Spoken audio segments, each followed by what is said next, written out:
What's up, fellow lords of gaming, and welcome back to another episode of Marvel Future Revolution. So today, once again, I just give you guys an update basically on the channel. Some of you've probably seen it by now. I did a collab with Kiger, talked about the evolution of Doctor Strange and Marvel Future Revolution. If you haven't, go check out his channel. Kiger, Kigerr. Nice dude, really nice guy. Does some excellent content, and right now he, Indieson, and King are basically, they're gathering forces to fight the evil baddie known as Marvel Future Revolution dev team. So let's talk about it and where I stand, so that way it's pretty clear to a lot of people. I'm definitely in support of the boycott against MFR, and most of you guys who are joining me on the channel already know that I haven't been reserved about my feelings about the game, and especially in the last couple of months, talking about how minimal I am spending on the game. I've basically gone free to play in a lot of ways. I think some people probably still wouldn't consider me necessarily a free to play player, but I would say that I'm as about free to play as I could get in a video game. Let's talk about this though. So Marvel Future Revolution is in a really interesting position right now. Indieson recently posted out a video where he was talking about, I guess the other day, CM Carroll jumped on the Marvel Future Revolution Discord channel and basically gave the same tired answer. At least it's a tired answer to me. Indieson is a little bit more excited about it and optimistic about where that leads than I am, because I view it a little bit differently in terms of we've gotten that response before. Basically all CM Carroll was actually saying is, I can't say anything right now, but we're aware of this, and that's it. Look, I'm going to be honest with you guys. This isn't to shit on the boycott in any form or way, right? But false optimism is just going to hurt people in the long run. We heard this before back in October when Alice Pac and Danny Koo did their session, and we tried to address in the commentary a bunch of things that were talked about. We tried to address specific things like the core system inside the game. We were pinpointing and trying to hit Danny Koo with a lot of topics, and they were aware of the conversations then. And unfortunately, that amounted to nothing. Along with that, I have to say and be honest, what good is a content creator core if your content creator core isn't capable of answering some of these questions? You're creating content basically, and you're part of this, content creator core community.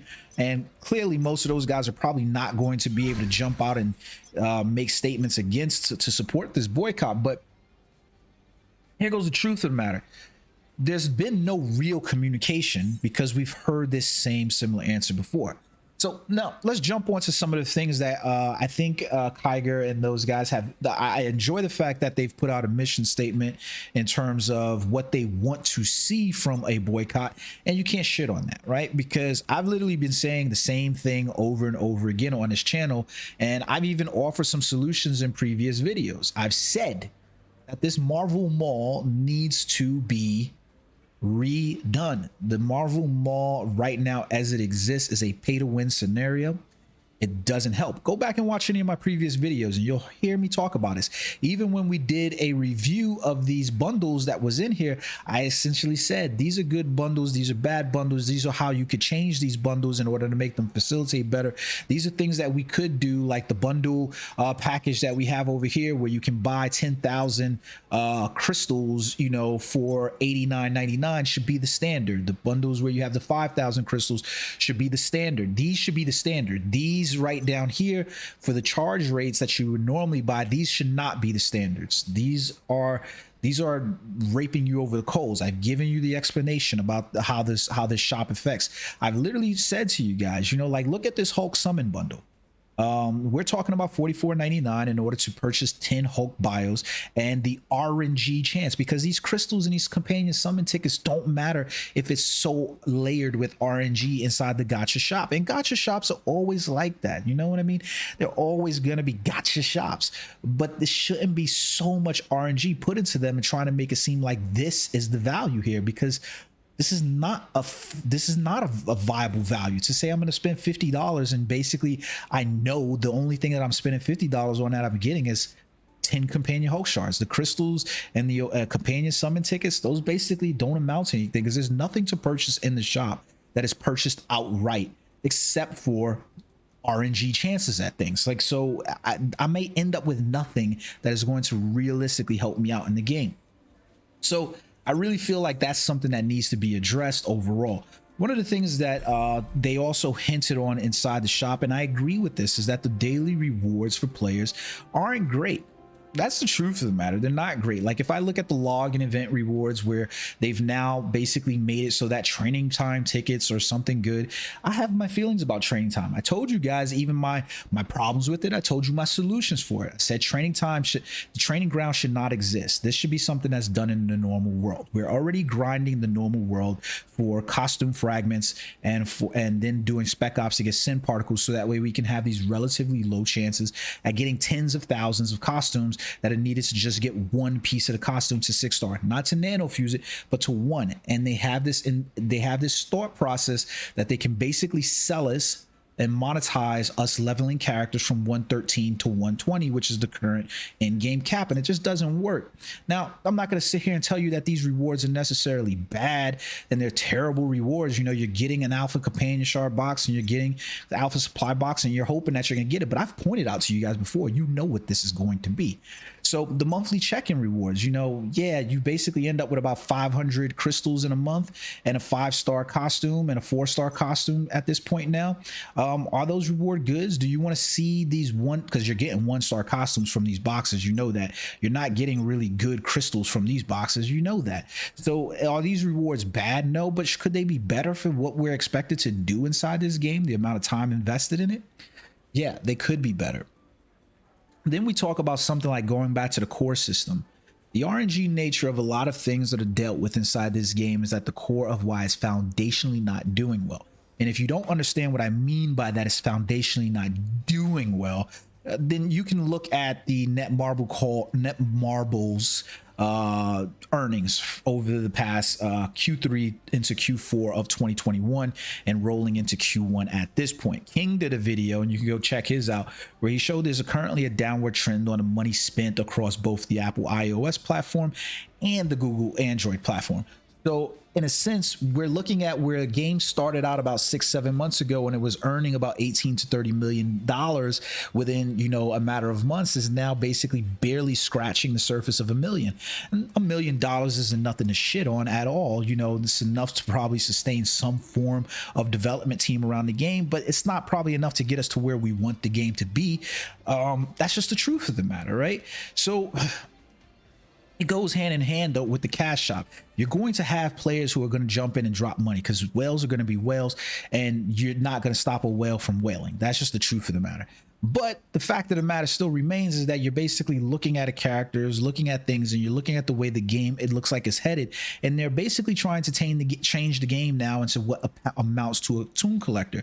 They want us to not spend thousands of dollars to level up just one character, but they want you to invest thousands of dollars across the board, across all characters, so you can participate in alliance raid and what was it, squad battle XP, which I told you guys way back in like September. I told you way back in September these were features that were coming, and I was very clear about where these features was coming, because I've told you to this point right now there hasn't been anything new introduced inside Marvel Future Revolution that hasn't come from any one of its other properties, like Seven Knights Lineage or Marvel Future Fight, or, you know, Seven Deadly Sins. These ideas that they've implemented in this game have come from there. And it might seem like I'm trying to be a negative Nancy, and I'm not. I really am not. I'm not trying to be a Debbie Downer. I'm just trying to face facts for what facts are. These are the facts of where we're at with the game. And the sad truth is that this is a great IP. This is a good IP. It's a good thing that people would get invested in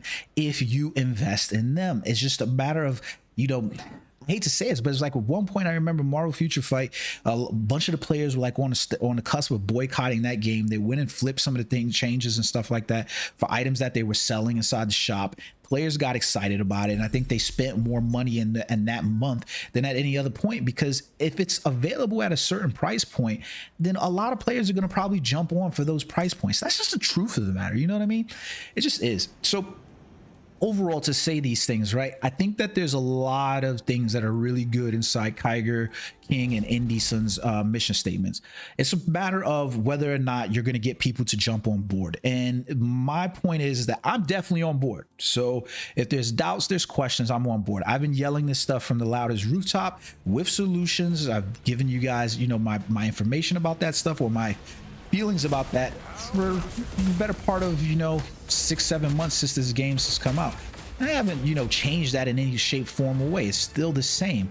I would love to see this game succeed, if not nothing, but I'm not going to pass off bullshit information because somebody in my comment section thinks I'm being a Debbie Downer. I'm going to point out the truth to you. There's enough of a player base here that we can all just have great discernment about what it is that we should be investing in and what we shouldn't be investing in. I don't want this game to end up in the MROC category where it's been out, it was a quick cash grab, and then we just move on from here. I'm playing and enjoying a lot of games. Now, all of this to roll out into conversation specific to this channel. Some of you probably already noticed at this point that I've changed my channel name from Lords of Gaming Marvel Future Revolution to just Lords of Gaming. And I plan on keeping that way because, to be honest with you, I really do intend on diversifying the content that I bring into this channel. That does not mean that I'm going away. I know I took a little bit, I was a little bit, you know, incognito here for a little bit because I had some real life stuff that I had to deal with, but that doesn't mean that I'm going away from the game. I will still be playing Marvel Future Fight. I will still be playing Marvel Future Revolution. I'm not the kind of gamer that has ADHD and just passes on to the newest thing and the newest title that comes out. Like I said, I've been playing Marvel Future Fight for about 6 years. We're about to go into a 7th year anniversary. I've been playing, I stay on top of games. I've been playing Black Desert since Alpha. Like, I've been playing, like, I stay on top of games. Whether I take little breaks from them or whatever and come back or whatever, I play games. Right now, I'm highly into Elden Ring because I'm just loving it. I'm playing Destiny because the new content that's come across there is just really, really phenomenal. I'm back into playing, I'm playing Lost Ark because I've been waiting for that game for 2 years and been patiently following that. I can't wait to see when Blue Protocol drops. I'm not a huge Gearbox like Borderlands like gamer, but Tiny Tina Wonderland intrigues me. Some of the other IPs that are coming out, like I purchased a PlayStation so I could specifically just play Marvel Spider-Man, and I'm enjoying that still, just swinging around and webbing around. I'm still invested in Marvel's Avengers, and I've sung that game's praises because I really do feel like it's something that they can turn around, and I hope that they do. So one of the things I want to do for you guys is basically let you know that I'm not going anywhere. I'm still part of the Marvel Future Revolution community. I plan on staying a part of the Marvel Future Revolution community until the game closes its doors down, because I genuinely love Marvel. Somebody once said in my comments, but you got Darkseid as your freaking tag. You right, I do have Darkseid because 2 of my favorite characters are Darkseid and Thanos. So if you were to go inside my, you know, if I showed you around my game room, you'd be seeing Darkseid and Superman. You'd see Black Panther and Hulk. You'll see Superman and, you know, Flash. You see everything because I am a comic book fan. I love comic books. I grew up on comic books, so that's what I plan on doing for you guys and bringing. The next thing is that don't forget, guys, that tonight they're going to have this major maintenance. So if you haven't at this point jumped in to kind of like, you know, do the things that you need to do for your dailies, whatever your daily rotation looks like, you should probably jump in there and get those, because it's really, really important that you finish those out, because you guys know that you're not going to have time to do it later this evening. Like, there's not going to be time when the server comes back up. You'll miss out on those, especially the invasion rewards. I do want to also let you guys know the next video that I'm going to bring up that I'll probably contribute to the channel is going to be focused on Doctor Strange, and it's kind of like a piggyback off of the commentary that I made with Kiger inside the video about those about Doctor Strange and where he currently sits in terms of builds. Short brief synopsis for those of you who might not have the time to look at it is that I don't necessarily feel like his specializations that they've given him have changed changed very much in terms of how you individually play Doctor Strange, nor have I felt like any of the skill adjustments necessarily change a lot about the character. He definitely shines a lot inside of Invasion this go around, specifically because of his one specialization, Ether, but that's just about it for me there. So I hope you guys are looking forward to that, and I'm really glad that you guys are still stuck around the channel. Thank you for all the guys that have come over from Kyger's channel and hit that subscribe button. If you're one of the guys that constantly come onto my channel and you still haven't hit that subscribe button, leave a comment in the section below. Let me know why. I'm not going to take offense to it. As long as you don't make it personal, I won't make it personal. That's about all it is there, guys. So I really hope you enjoyed the content that I plan on coming to bring you, because I definitely want to give a playthrough with you guys for Elden Ring and show you some of that gameplay. But I really am just trying to enjoy my first run through of the game myself, like just exploring the world, exploring the beauty that, you know, FromSoft has done, because I've been a huge Dark Soul FromSoft fan for years. I have not missed a FromSoft game, and so I'm really looking forward to bringing you that. I'm going to leave off with this because I've got about 4,000 crystals inside here. You guys have all seen the magnitude of what Hulk is and the impact that he has had in the game, especially if you're playing a character like Doctor Strange, and I'm going to be talking about these inside the future video. So I'm going to do some polls here for companion Hulk, and we'll see what we get. Not looking so good so far. No baby Groot. Where's my baby Groot? Where's baby Groot at? Come on, Groot, show up. Show up. Oh, fuck me. All right. It's always nice to see America Chavez, though. Like, can baby girl come to the game, please? But yeah, I got screwed there, so nothing in there. Wow. And this is what I mean. Like, so if I'd have bought that $44.99 box ticket, right, you would get the companion summon tickets, and this is what you could end up with. You see what I'm saying? Like, I didn't even get a special, I didn't even get a rare companion inside this. I got all common shards inside here. So that's what I mean by the RNG shop inside here, is that there's the potential to get nothing. And you're spending $50. So that kind of sucks in that regard, right? Because it's literally nothing. No Groot inside here at all.